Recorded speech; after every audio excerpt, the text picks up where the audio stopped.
Internacionalizar y exportar no son tareas a realizar improvisadamente. Ambas requieren una planificación expresada en el plan de internacionalización. Tras la reflexión previa que debe servir para analizar tu capacidad para internacionalizar, debes tener en cuenta algunos aspectos críticos en la internacionalización. Para ello, conoce el mercado y el sector al que te vas a incorporar. Como medio de conseguir ese conocimiento, deberemos realizar diferentes análisis. Por ejemplo, la inteligencia de mercados, que permitirá recopilar la información necesaria para conocer los mercados.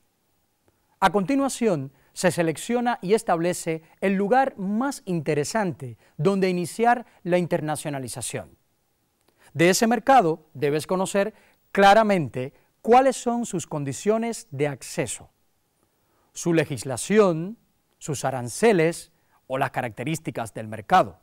Llegado a este punto, debes ir aún más a fondo para definir aspectos concretos del nuevo mercado, segmentando, eligiendo el target y posicionando la empresa y el producto en él. Y finalmente, revisaremos los costos específicos del mercado concreto que se seleccionó y los problemas logísticos que pueden aparecer.